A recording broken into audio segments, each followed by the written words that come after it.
Hello everyone, good morning. कैसे हैं आप सभी लोग। मैं ममता शर्मा फिर से स्वागत करती हूँ आप लोगों को अपने इस क्लासरूम में। तो जैसा कि आप लोगों को पता है कि हमारा चल रहा है मॉर्निंग सेशन, और मॉर्निंग सेशन में आज मैं आप लोगों को कराने वाली हूँ क्या, Rajasthan land control act 2001 which is commence from the date of 1 April 2003।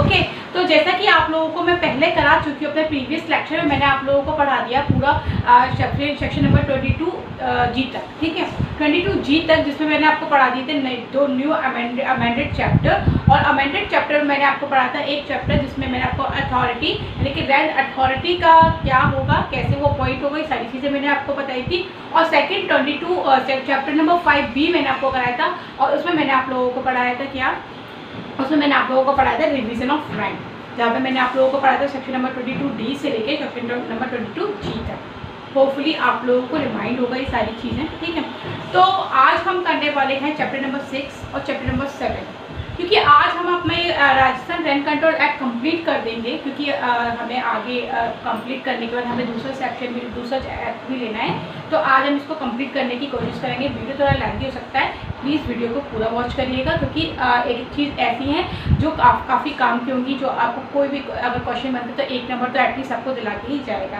Okay, चलिए स्टार्ट करते हैं अपना वीडियो, स्टार्ट करते हैं अपना आज का लेक्चर। क्या है, आज मैं आपको पढ़ा रही हूँ चैप्टर नंबर, पहले पढ़ाऊँगी चैप्टर नंबर 6। चैप्टर नंबर 6 कहता है एमिनिटीज़। एमिनिटीज़ की डेफिनेशन आप लोगों ने कहाँ पढ़ी, क्या कोई मुझे बता सकता है एमिनिटीज़ की डेफिनेशन कहाँ पढ़ी थी। एमिनिटीज़ होता क्या है, सुख सुविधाएं। सुख सुविधाओं की डेफिनेशन हमने कहाँ पढ़ी थी, सेक्शन 2 के ए में। ठीक है, 2 के ए में हमने पढ़ी इस एमिनिटीज़ की डेफिनेशन, और यहाँ हम चैप्टर पढ़ रहे हैं चैप्टर 6। चैप्टर 6 में हम करा रहे हैं, इसमें हम जो सेक्शन कराएंगे वो कराएंगे सेक्शन 23, 24 और 24A। ठीक है, 3 सेक्शन है इसमें। तो होता क्या है एमिनिटीज़, एमिनिटीज़ वो चीज़ होती है, वो सुख सुविधाएं होती हैं जो आपको लैंडलॉर्ड के द्वारा प्रोवाइड करवाई जाती है उस प्रीमाइसेस में जिसमें आप रेंट पर रहने आए हैं। इतनी बात क्लियर होगी। कौन देता है ये सबसे सुख सुविधाएं, कौन प्रोवाइड कराता है, ये कराता है लैंडलॉर्ड। अब लैंडलॉर्ड के साथ इन केस कोई प्रॉब्लम होती है, लैंडलॉर्ड कुछ डिडक्ट कर देता है, आपकी एमिनिटीज़ में, सुख सुविधाओं में कुछ कमी कर देता है, तो उसमें क्या होगा, तो वही सब चीज़ें बताई गई है इस चैप्टर में। चलिए देखते हैं क्या है। सेक्शन नंबर 23 कहता है landlord not to be discontinue और withhold amenities enjoyed by the tenant. Means जो टेनेंट के द्वारा जो एमिनिटी, जो सुख सुविधाएं यूज़ की जा रही हैं, उसको लैंडलॉर्ड यानी कि भूस्वामी डिसकंटिन्यू यानी कि बंद नहीं कर सकता और उसको अद्वितीय नहीं कर सकता। ठीक है, विथहोल्ड मतलब अद्वितीय नहीं कर सकता। ठीक है, इतनी बात आप लोगों को समझ में आई। तो इसमें क्यों नहीं कर सकता, तो अगर वो करता है तो क्या होगा, ये बात ये सेक्शन बताता है। ठीक है, तो कहता है ये सेक्शन, फर्स्ट पॉइंट इसका जो 23 का सबसेक्शन 1 कहता है कि जो लैंडलॉर्ड होगा वो किसी भी तरीके की सुख सुविधाओं को डिडक्ट नहीं कर सकता। ठीक है, तो मैंने पहला पॉइंट बनाया नो डिडक्शन, यानी कि कोई भी एमिनिटीज, कोई भी सुख सुविधा डिडक्ट नहीं करेगा। इन केस वो करना चाहता है, वो करता है तो क्या होगा, वो एक उसके पास ऑप्शन है, वो चाहे तो रेंट अथॉरिटी यानी कि रेंट ट्रिब्यूनल जो होगा उसकी परमिशन से वो कर सकता है। किसकी परमिशन से, रेंट ट्रिब्यूनल की परमिशन से वो कर सकता है, यानी कि किराया अधिकरण की परमिशन से वो कर सकता है। ठीक है, इन केस उसने खुद से कर दिया, कोई रेंट का डिडक्शन कर दिया, मान लीजिए रेंट पे आपका टेनेंट रह रहा है और आपने वहाँ की इलेक्ट्रिसिटी कट कर दी, या मान लीजिए आपने वहाँ पे वाटर सप्लाई कट कर दी, तो उसको तो दुविधा हो रही है ना, उसको तो जो उसकी जो यूज़ करने की चीज़ें थी उसमें कमी आ रही है ना, तो वो क्या करेगा, वो एक एप्लीकेशन फाइल करेगा, एक नोटिस करेगा। किसको करेगा वो नोटिस, वो करेगा रेंट ट्रिब्यूनल के यहाँ पे, रेंट ट्रिब्यूनल के यहाँ पे एप्लीकेशन फाइल करेगा, और एप्लीकेशन करने के बाद वो नोटिस देगा। देखिए यहाँ पे दोनों पार्टीज की बात हो रही, चाहे वो लैंडलॉर्ड हो चाहे वो टेनेंट हो। लैंडलॉर्ड ने अगर कुछ सुविधाएं बढ़ा दी हैं या घटा दी हैं, तो उसका जो आगे का जो प्रोसीजर क्या होता है कि अगर उसने सुविधाएं बढ़ाई हैं तो वो रेंट मांगेगा, बढ़ा के मांगेगा, है ना। क्योंकि अक्सर आप लोगों ने देखा होगा कि जो रेंट, जब आप रहने जाते हो तो जो आपके लैंडलॉर्ड होते हैं, जो जहाँ पे आप रह रहे हो, वो अक्सर आके देखते रहते हैं क्या चीज़ बढ़ानी है, क्या चीज़ घटानी है। आके वो तो आते हैं मिलने के बहाने कि हम तो देखने आए थे आप कैसे हैं, लेकिन आके घर के अंदर तो देखते रहते हैं कि क्या हुआ है, हाँ देख लो क्या कमरे में क्या कमी हुई है, क्या ज़्यादा हुआ है, कहीं आपने गलती से एक चीज़ और बढ़ा दी। मान लीजिए लीजिए आपके घर में फ्रिज नहीं था जिस समय आप रेंट पे रहने आए थे, और आके आपने रेंट पे रहते रहते आपने एक फ्रिज खरीद लिया, और फ्रिज खरीदा तो फ्रिज में इलेक्ट्रिसिटी ज़्यादा हो जाएगी, तो वो यहाँ पे आके आपका रेंट बढ़ा देंगे। आपके पास तो भैया पैसों की कोई कमी नहीं है, आपने तो फ्रिज भी खरीद लिया तो आप तो रेंट बढ़ाना पड़ेगा। तो वो क्या होगा, तो वो यहाँ पे क्या करेगा, वो भी एप्लीकेशन डाल सकता है। अगर आप रेंट पे करने से मना करते हैं तो वो भी रेंट ट्रिब्यूनल के पे एप्लीकेशन डाल सकते हैं, और आप भी रेंट ट्रिब्यूनल के पे एप्लीकेशन डाल सकते हैं कि हमारे साथ ऐसा ऐसा हुआ है। ठीक है, अब रेंट ट्रिब्यूनल के पे मान लीजिए एक टेनेंट ने एप्लीकेशन डाली, तो उसको तो चाहिए ना कि कम से कम उसको जब तक वो घर खाली नहीं कर रहा है, जब तक वो वहाँ पे रह रहा है, कम से कम तब तक के लिए उसको एक ऐसा इंटरिम ऑर्डर मिल जाए जिससे कि वो सर्वाइव कर पाए वहाँ पे। ठीक है, तो उसको क्या होगा, फिर जो रेंट ट्रिब्यूनल जो होगा वो क्या करेगा, इंटरिम ऑर्डर पास कर देगा। इंटरिम ऑर्डर, और हमने कहाँ पढ़ा था, इंटरिम ऑर्डर हमने पढ़ा था सेक्शन 19 का 10 इंटरलोकेटरी ऑर्डर हमने पढ़ा था। ठीक है, तो यहाँ पे क्या होगा, जब तक के लिए क्या होगा, जो रेंट ट्रिब्यूनल होगा वो क्या करेगा, वो इंटरलोकेटरी यानी कि इंटरिम ऑर्डर को पास कर देगा तब तक के लिए। उसके बाद जैसे ये सब चीज़ें चलेगी तो जो हमारा रेंट ट्रिब्यूनल होगा यहाँ पे एक संक्षिप्त प्रक्रिया को चलाएगा, समरी ट्रायल करेगा, और उसको जब से वो नोटिस की तारीख से लेकर विदिन 60 डेज के अंदर वो इस चीज़ का निराकरण करेगा, यानी कि इसको क्या करेगा, डिस्पोजल कर देगा। ठीक है, तो क्या कहता है सेक्शन 23 कि लैंडलॉर्ड किसी भी तरीके की एमिनिटीज़ को ना तो डिसकंटिन्यू कर सकता है और ना ही उसको विदहोल्ड कर सकता है। ठीक है, अगर करता है तो क्या प्रोसीजर वो मैंने आप लोगों को बता दिया। अगर वो करता है तो नोटिस भिजवाया जाएगा, नोटिस भिजवाने के बाद उसको कहा जाएगा कि भाई ऐसा मत करिए। अगर वो करता है तो वो टेनेंट अगर घर खाली करता है तो उसको जब तक की राहत दी जाएगी। कैसी राहत दी जाएगी, उसको इंटरिम ऑर्डर पास कर दिया जाएगा, और वो समरी ट्रायल होगा। समरी ट्रायल कितने दिनों के अंदर खत्म कर दिया जाएगा, 60 डेज के अंदर खत्म कर दिया जाएगा। ठीक है, ये कहता है हमारा सेक्शन 23। अब बात करते हैं सेक्शन नंबर 24। सेक्शन नंबर 24 कहता है duties of tenant and landlord, यानी कि क्या कर्तव्य होंगे, क्या ड्यूटीज होंगी टेनेंट की और लैंडलॉर्ड की। ठीक है, क्या होंगी, देखिए टेनेंट क्या है, देखिए क्या होता है, जब आप किसी प्रेमाइसिस में रह रहे हैं, चाहे वो रेंट पे रह रहे हो चाहे वो खुद का प्रेमाइसिस हो, तो कभी उसमें क्या है, टूट फूट होती रहती है ना, टूट फूट होती हैं, कभी उसमें कुछ प्रॉब्लम आती है तो उसको भी सही कराना पड़ता है, सब कुछ कराना पड़ता है। तो उसी तरीके से जब टेनेंट किसी प्रेमाइसिस में रह रहा है, किसी रूम में रह रहा है, तो हो सकता है कि उसको भी प्रॉब्लम आए, हो सकता है कि कभी विंडो टूट जाए, हो सकता है कि फैन खराब हो जाए, हो सकता है कि किसी दरवाजे में कुछ प्रॉब्लम आ जाए या फर्श टूट जाए, कुछ भी हो सकता है रहते हुए। तो क्या होगा, तो देखिए जैसे स्विच खराब हो जाए, फैन खराब हो जाए, ट्यूबलाइट खराब हो जाए, तो ये तो पता है टेनेंट की खुद का प्रैक्टिकली होता है कि टेनेंट का ही काम होता है, भैया तुम रह रहे हो तुम खुद ही ठीक करो। ठीक है, लेकिन अगर इससे ज़्यादा चीज़ें, जैसे कि मैंने आपको बताया फर्श में कुछ दिक्कत आ जाए या इलेक्ट्रिसिटी आना बंद हो जाए या कोई विंडो टूट जाए, तो वो क्या होगा, तो वो क्या करेगा, वो जाके कहेगा कि आप ना अब वो किससे कहेगा, कि वो लैंडलॉर्ड से आके कहेगा कि ऐसा ऐसा ये प्रॉब्लम हो रही है, आप इसको ठीक करा दीजिए। ठीक है, एक चीज़ नोट डाउन करिएगा यहाँ पे कि यहाँ पे नॉलेज में आना बहुत ज़रूरी है।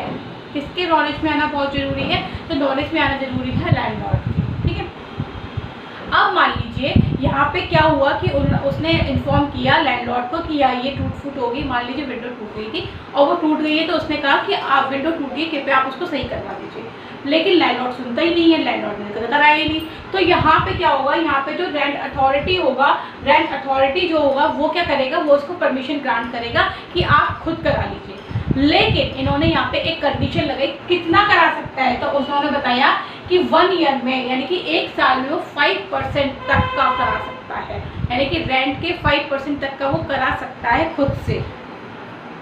अंडरस्टैंड, वो 5% तक करा सकता है, लेकिन इससे एक्सीड होता है, अगर उससे ज़्यादा हो जाता है तो लैंडलॉर्ड को पे करना पड़ेगा। ठीक है, इन केस लैंडलॉर्ड पे नहीं करता है तो क्या होगा, तो जो उसका जो वो रेंट है उसमें से डिडक्ट कर दिया जाएगा, यानी कि सेट ऑफ कर दिया जाएगा, मुजरा कर दिया जाएगा। ठीक है, अगर landlord in case landlord deny the rent authority grant permission, ठीक है, कितनी परमिशन देगा कि 5% तक आप कर लीजिए, अगर 5% से ज़्यादा है तो भी आप कर लीजिए, अगर 5% तक तो आप पे कर ही रहे हैं, उसके बाद का जो एक्सीड होगा वो आपके रेंट में से डिडक्ट कर दिया जाएगा, मीन्स सेट ऑफ कर दिया जाएगा। सेट ऑफ एक वर्ड पढ़ा होगा आप लोगों ने, कहाँ पढ़ा है, क्या आप मुझे बता सकते हैं? सेट ऑफ कहाँ पढ़ा था? सेट ऑफ पढ़ा था हमने CPC में, सेक्शन नंबर 8। ठीक है, ठीक है। चलिए, तो ये क्या होगा यहाँ पे सेट ऑफ कर सकते, तो ये ड्यूटीज होती है किसकी, टेनेंट और लैंडलॉर्ड। ठीक है, इतना आप लोगों को समझ में आ गया। Section 23, section 24। सेक्शन 23 कहता है कि लैंडलॉर्ड डिडक्ट नहीं कर सकता। सेक्शन 24 कहता है कि टेनेंट और लैंडलॉर्ड की क्या ड्यूटीज होंगी। होपफुली आप लोगों को समझ में आ गया होगा। ठीक है, तो चलते हैं चैप्टर नंबर 7 की तरफ। चैप्टर नंबर 7 कहता है मिसलेनियस, यानी कि विविध जो होती है, प्रकीर्ण जो होते हैं वो चीज़, यानी कि मिसलेनियस। देखिए, हर चीज़ का क्या होता है ना, हर एक्ट का मिसलेनियस बहुत इंपॉर्टेंट होता है, क्योंकि छोटा सा एक्ट है। राजस्थान के लोगों को राजस्थान एक्ट जो है, राजस्थान लैंड कंट्रोल एक्ट जो, वो बहुत ही पसंद होता है। ठीक है, वहाँ के जो हैं गवर्नमेंट के जो भी एग्जामिनेशन वाले होते हैं, जो एग्ज़ाम बनाते हैं, उन लोगों को बहुत पसंद है। तो आप देखिएगा 2013 का पेपर उठाइए, 2014 का उठाइए, 2015 का उठाइए, 16 का, 17 का, 18 का, आप तीनों चारों छः पेपर उठा के देख लीजिए, 2-2 क्वेश्चन एटलीस्ट इन्होंने पूछे हैं राजस्थान लैंड कंट्रोल एक्ट से। ठीक है, क्योंकि छोटा एक्ट है, मोस्टली लोगों का रहता है कि मिसलेनियस में से क्या पूछेंगे, इतना प्रोसीजर है तो हमने प्रोसीजर पढ़ लिया, काफ़ी है। लेकिन नहीं, छोटा एक्ट है, कुछ भी पूछा जा सकता है। 1 नंबर तो आपको ये भी दिला के जाएगा, इसलिए हम इसको भी पढ़ेंगे। क्या है ये मिसलेनियस? मिसलेनियस दिया हुआ सेक्शन नंबर 25 से लेकर 32 तक। ठीक है, मिसलेनियस चैप्टर नंबर 7 25 से लेकर 32 तक। ठीक है, तो क्या कहता है, जैसे देखिए आप लोगों को ये पता होगा ना, जैसे आपने घर बनवा लिया, सब कुछ करवा लिया, लेकिन आपने स्टोर रूम नहीं बनवाया। स्टोर रूम नहीं बनवाया तो क्या होगा, घर का सारा सामान जो एक्स्ट्रा सामान है उसको कहाँ रखो, उसको रखने तो हमें स्टोर रूम में ही जाना पड़ेगा ना, आप बाहर तो नहीं रख सकते ना, बिखरा बिखरा से सब लगेगा। उसी तरीके से आप लोग मिसलेनियस को समझिए। मिसलेनियस में क्या होता है कि ये जो जब पूरा एक्ट बन गया होता है तो लोग एकदम से जो एक्ट बनाने वाले को याद आता है, अरे ये इंपॉर्टेंट चीज़ तो रह ही गई, अरे ये बात लिखना तो हम रह गई, तो वो सब चीज़ें कहाँ लिखी जाती है, वो मिसलेनियस में डाल दी जाती है। तो चलिए पढ़ते हैं मिसलेनियस क्या कहता है। चैप्टर नंबर 7 कहता है मिसलेनियस 25 से 32 तक। सेक्शन नंबर 25 क्या कहता है, इंस्पेक्शन ऑफ प्रीमाइसेस, यानी कि जो प्रीमाइसेस है उसका इंस्पेक्शन कैसे होगा। तो जो लैंडलॉर्ड होगा वो करेगा, लैंडलॉर्ड करेगा, लेकिन लैंडलॉर्ड की कुछ राइट्स होंगे तो उसकी कुछ ड्यूटीज़ भी होती हैं। ठीक है, कहते हैं ना, जहाँ अधिकार है वो कर्तव्य भी है आपके। तो यहाँ पर उन्होंने बताया कि जो लैंडलॉर्ड साहब हैं, माना कि वो आप ही का प्रीमाइसिस है, हम रेंट पे रह रहे, लेकिन रुक जाओ जरा भैया, थम जाओ, आपको उस प्रीमाइसिस में घुसने के लिए जब तक हम उसमें रह रहे हैं तब तक कुछ कंडीशंस हमने लगा रखी, उससे आप बाउंड हो। ठीक है, उससे आप बाउंड हो। तो कैसे बाउंड होगे, तो इन्होंने बताया कि अगर जो लैंडलॉर्ड होगा उसको आना है यहाँ पे हमारे प्रीमाइसेस पर, उसे 7 दिन पहले नोटिस देना होगा। कितने दिन पहले नोटिस देना होगा? 7 दिन पहले उसे नोटिस देना होगा कि हम आपके घर में आ रहे हैं। ठीक है, 3 महीने में वो एक बार इंस्पेक्शन कर सकता है। अंडरस्टैंड? 3 महीने में कितनी बार इंस्पेक्शन कर सकता है? वो एक बार इंस्पेक्शन कर सकता है। और सिर्फ जो आने का टाइमिंग होगी वो सिर्फ दिन में होगी, रात में नहीं होगी। ये होता है लैंडलॉर्ड के ऊपर कुछ बाउंडेशन, उसको प्रीमाइसेस में आने की कुछ बाउंडेशन ये है कि वो इस तरीके से आ सकता है। कैसे आ सकता है? 7 डेज का नोटिस देना होगा, दिन में आ सकता है, और 3 महीने में एक बार इंस्पेक्शन करना होगा। लेकिन प्रैक्टिकली तो ऐसा होता ही नहीं है। प्रैक्टिकली में तो आ जाते हैं ना, और कीच करो, छेम केम छो, सब कुछ करते हुए आ जाते हैं, बढ़िया, सब बढ़िया, हाँ ठीक है, आ ही जाते हैं। ठीक है, ऐसा होता नहीं है, लेकिन ये जो एक्ट है वो मैंने आपको पढ़ा है। उसके बाद एक्ट सेक्शन नंबर 26 कहता है member of staff of the tribunal. Member of staff of the tribunal कैसे होंगे? तो इन्होंने बताया, सब सेक्शन 1 में बताया कि जो मेंबर ऑफ स्टाफ होंगे, जो ट्रिब्यूनल के जो स्टाफ होगा वो कैसा होगा? वो पब्लिक सर्वेंट होगा। कहाँ लिखी है पब्लिक सर्वेंट की डेफिनेशन? पब्लिक सर्वेंट की डेफिनेशन कहाँ लिखी? पब्लिक सर्वेंट की डेफिनेशन दी है IPC 21 में। ठीक है, IPC 21 में एक वर्ड होता है पब्लिक सर्वेंट और एक होता है public officer, right? Public officer, public servant. Public officer दिया हुआ CPC में और पब्लिक सर्वेंट दिया हुआ उसमें IPC में। तो आप मुझे इस चीज़ का डिफरेंट बताइएगा। जो लोग वीडियो को देख रहे हैं वो लोग प्लीज़ मेरे नेक्स्ट लेक्चर में ये चीज़ ज़रूर बताइएगा, जो हमारी नेक्स्ट क्लास होगी उसमें ज़रूर बताइएगा कि पब्लिक सर्वेंट और पब्लिक ऑफिसर में अंतर क्या होता है, डिफरेंट क्या है। ठीक है, नहीं तो फिर मैं नेक्स्ट वीडियो में आपको बताऊंगी ही।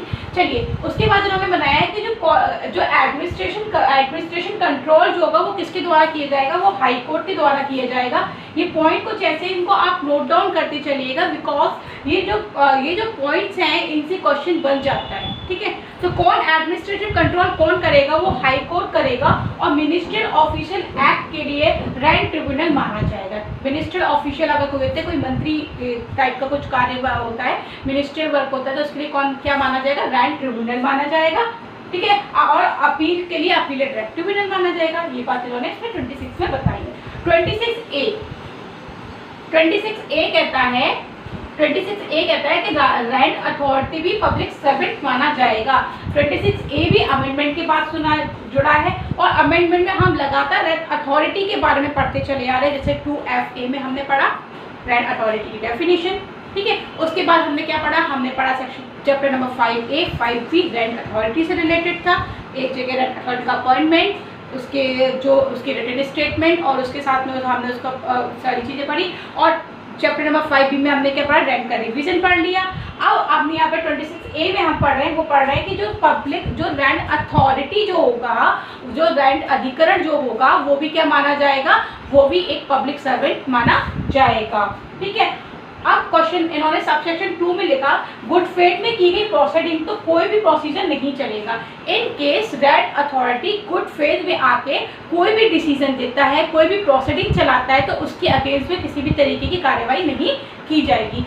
ये बात कहाँ लिखी है, CRPC में। कहाँ लिखी है, CRPC में। क्या आप कोई बता पाएगा कि CRPC का सेक्शन कौन सा है जिसमें लिखा हुआ है कि इन केस गुड फेथ में कोई कार्य किया जाता है, तो वो गुड फेथ में किया गया कार्य के ऊपर कोई प्रोसीडिंग नहीं की जाएगी। ये चीज़ कहाँ पे लिखी, किस सेक्शन में डिफाइन है, आप मुझे बता सकते हो? चलिए, वीडियो के लास्ट में आप मुझे बताइएगा। अगर पढ़ देख लो, और जो वीडियो बाद में वॉच कर रहे हैं उनको पता ही होगा कि वो अपने मन में एक बार कर ही लेंगे, और नहीं कर रहे होंगे तो मैं बता देती हूँ। सेक्शन नंबर 133 कहता है, CRPC का सेक्शन 133 कहता है, क्या कहता है सेक्शन 133, इनके जब कभी भी किसी भी जो वहाँ पे भीड़ है उसको डिस्पर्स किया जाता है, तो उस डिस्पर्स के दौरान अगर कोई गुड फेथ में कोई कार्य किया गया तो उसके ऊपर कोई भी कार्रवाई नहीं की जाएगी। क्या कहते, कौन सेक्शन कहता है, 133। पूरे CRPC में सिर्फ प्रोसीजर है, लेकिन सिर्फ ये सेक्शन बताता है कि गुड फेथ की डेफिनेशन क्या है, ठीक है। बहुत से लोग होंगे जो बताएंगे IPC 52, लेकिन मैं यहाँ पे डेफिनेशन नहीं पूछ रही थी, मैं पूछ रही थी CRPC की प्रोसीडिंग ऐसी कौन सी है, ठीक है। चलिए, सेक्शन 27 कहता है लिमिटेशन। तो लिमिटेशन के लिए तो वही एक्ट अप्लाई होगा जो लिमिटेशन को बताता है। कौन सा बताता है, limitation act 1963। 28 very important section which is defined court fees. Court fees, देखिए ये जो रेंट का जो मैटर है ये सिविल मैटर है, क्रिमिनल मैटर तो है नहीं है ना। किसी सरकार की तरफ से कोई मैटर आने वाला नहीं है इसमें, क्योंकि आप लैंडलॉर्ड और टेनेंट के बीच में कोई बात होगी तो किसके बीच में रहेगा, लैंडलॉर्ड और टेनेंट के बीच में रहेगा। तो कैसा मैटर है, सिविल मैटर है, ठीक है। तो सिविल मैटर में क्या होता है, सिविल मैटर में कोर्ट फीस लगती है। अगर आप लोग कोई एप्लीकेशन फाइल करोगे, आप लोग कोई अपील फाइल करोगे, तो उसके लिए आपको कोर्ट फीस देनी पड़ेगी। तो वो कोर्ट फीस कैसे देनी पड़ेगी वो पता है सेक्शन नंबर 28 में। इन्होंने बताया अगर कोई कुछ भी एप्लीकेशन या अपील लाओगे तो कोर्ट फी देनी होगी। कोर्ट फी सेक्शन 8 कहता है कि मैं कोर्ट फीस कैसे लूँगा। क्या कहता है सेक्शन 8 कहता है लिमिटेड टेनेंसी की बात करता है, ठीक है। लिमिटेड टेनेंसी की बात करता है तो कहता है सेक्शन 8 कि मैं कैसे लूँगा रेंट कोर्ट फीस। सेक्शन 8 कहता है मैं कोर्ट फीस वही लूँगा जो रेंट की कोर्ट फीस होती है, ठीक है। उसके बाद उन्होंने बताया सेक्शन नंबर 22C और 23 और 24 एमिनिटीज सुख सुविधाओं के बारे में कि मैं कोर्ट फीस कैसे लूँगा, कितनी लूँगा। तो उन्होंने बताया कि मैं कोर्ट फीस लूँगा 100 रुपीज़।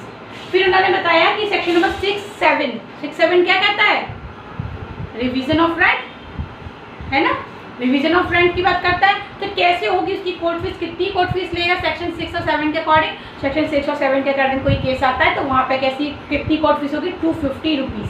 याद रखिएगा, सेक्शन 8 कहता है जो रेंट होगा उसके बराबर में कोर्ट फीस लूँगा। सेक्शन 22C 23 और 24 कहता है कि मैं 100 रुपीज़ लूँगा, और सेक्शन 6 और 7 कहता है मैं 250 रुपये यानी 250 रुपीज़ लूँगा।